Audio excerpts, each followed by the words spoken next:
In the research and planning stages of our productions, we made use of many different new media technologies to help us to collect and gather information on real media texts and existing media products. Web 2.0, Doxy and O'Reilly 2004 is an example of a technology that is used massively during research and planning.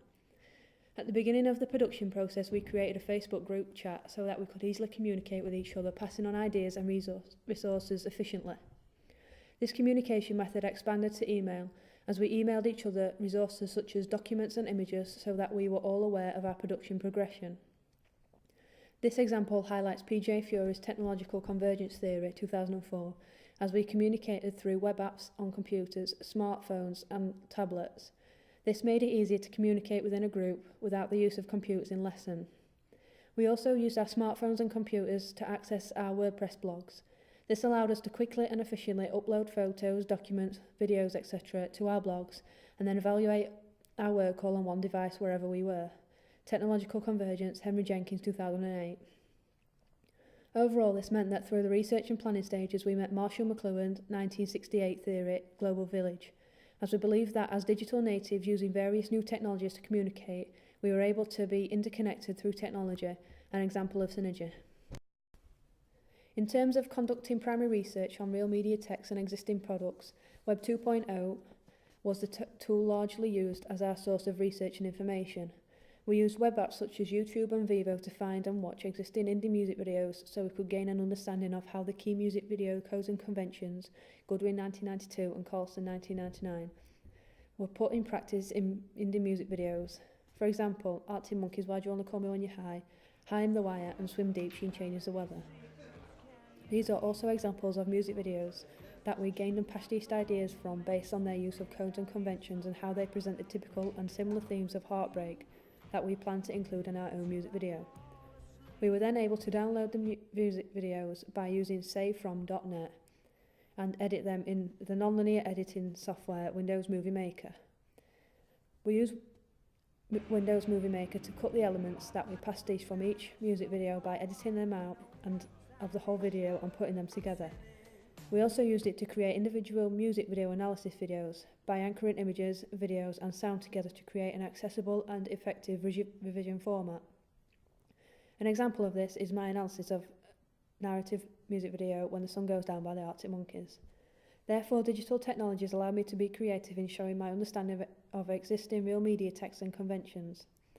They have also allowed me to practice editing visuals anchored with audio, a code and convention, Andrew Goodwin 1992, of music videos.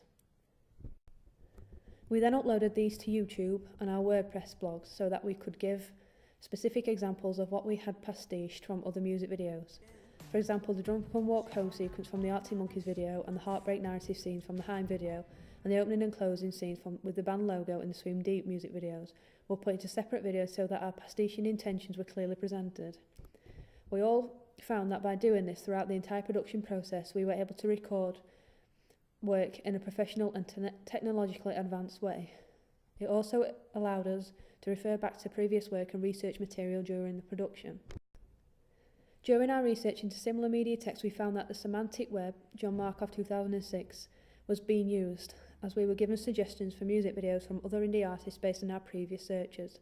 For example, whilst watching the Haim video, music videos from the Arctic Monkeys, The Neighbourhood and Foster the People were given to us. We used this to our advantage and felt that by watching some of the videos that were suggested to us, we could expand our understanding of codes and conventions and the generic themes of music videos even further, based on them sharing the same genre. Another way that Web 2.0 was used in our research was when we were looking at ways in which indie music artists promote themselves and create an identity and brand. Through Web 2.0, we were able to access artists' websites to find out how they do this. An example of this is a website for Sheffield band The Crux, thecrux.co.uk. On this website, there are links to additional web platforms that belong to the band. For example, there are links to their Twitter, Facebook, YouTube and Tumblr pages. We also found that the recurring images had been used on all of these platforms, creating an identity and brand for the band, as well as synergy and horizontal integration. This is something that we took into consideration in our music video, as we have used the letter A from the band logo in their opening and closing scenes. This also appears on their website and all social media sites that belong to them. This comes as a benefit to the band, as it is cheap to do, due to technological convergence, PJ Fiore 2004, especially as they are unsigned. With the artist websites, selling platforms where their products are available are also shown.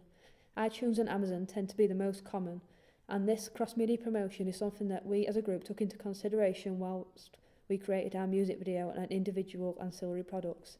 This is how digital technologies helped us to reinforce the band and their brand identity, something important for independent and unsigned artists.